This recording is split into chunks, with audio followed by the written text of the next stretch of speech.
Welcome back to the Hillbilly RV channel. I'm up in a tight spot. Yeah, I was gonna work on the furnace on this one, and I thought there was some water running outside, and when I got the wall down so I could get to the furnace, which I'll spin the camera around there in a minute, man, this thing's got a plethora of water leaks. It's got at least 5 that I can see. I'm going to show you real quick how to fix some of this, I hope. This has PEX lines, but this is one of those manufacturers that love using that rubber hose at the end of a PEX line. I hate those things. If you just touch them, they leak. If you don't touch them, they leak. They just leak. Let me show you how I fix them a lot of the times. There's the leak. It's coming from up here. See? Alright. That's where the rubber hose goes on a plastic PEX fitting. Those things are just super prone to leak. What I do is take an appropriate size hose clamp, put on that rubber hose there,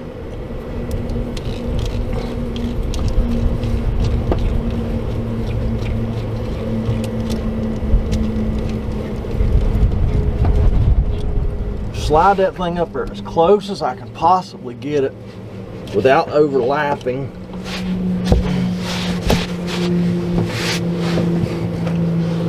That crimp fitting there, crimp thingy.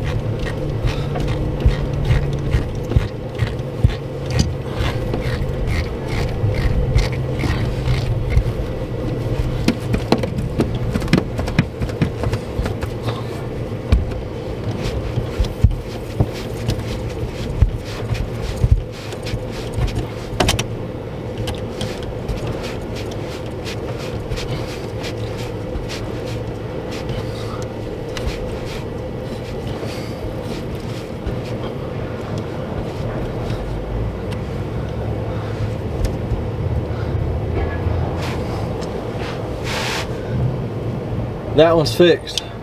I gotta do these two also. They're both leaking. You might see this one still dripping, but this one here appears to be dry now. Of course, we'll put the other 2 hose clamps on there and dry all this up very gingerly, because you don't want to move any of this stuff. I mean, it's a nightmare. It just never works, and they just keep doing it. I mean, that's what you do, right? You find something that doesn't work, and you just keep doing it, because that's how you're supposed to do things.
Did you see that one?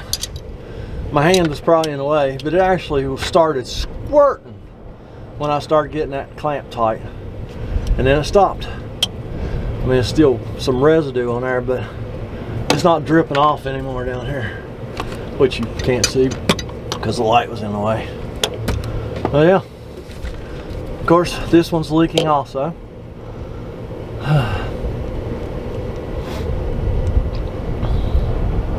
So, get all these water leaks fixed.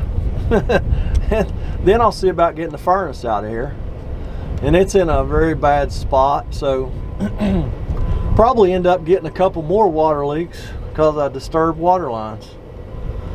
Gotta love campers. Just gotta love them.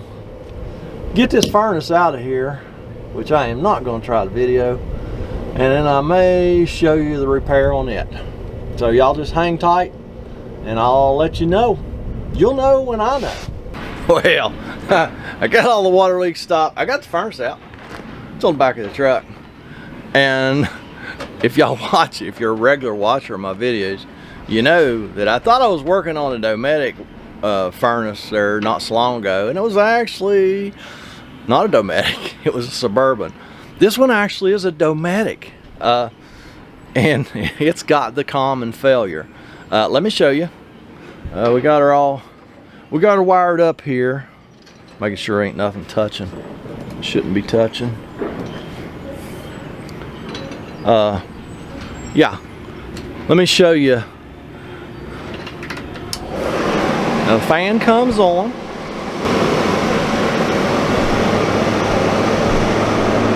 Well, while we're waiting for that thing to time out,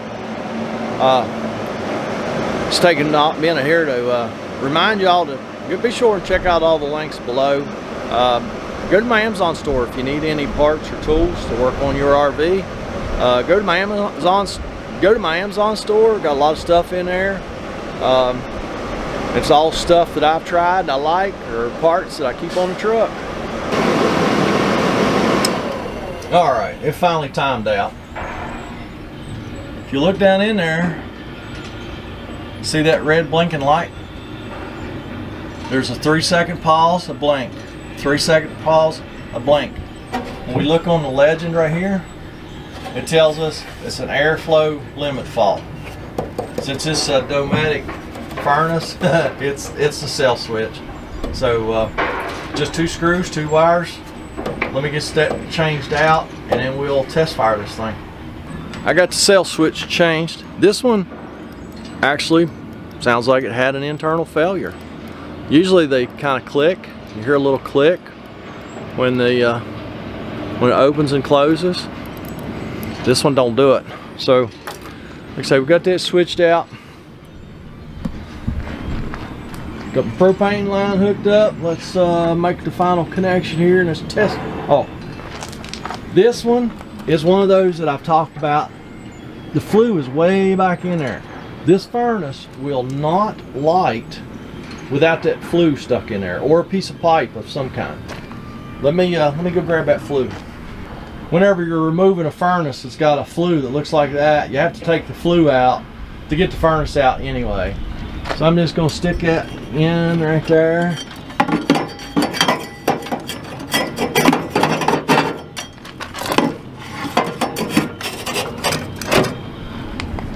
And if I don't have the flue, I do have a piece of pipe in the truck too for this purpose. Now, let's make our last connection. See what happens.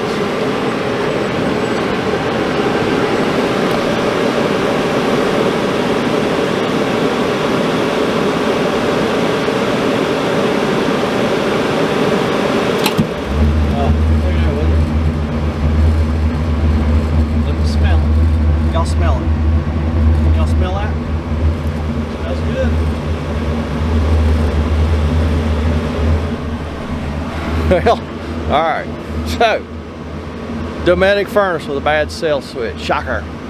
I am going to put this furnace back in this unit. Looks like I got all the water leaks stopped, and we're going to call this job done because it's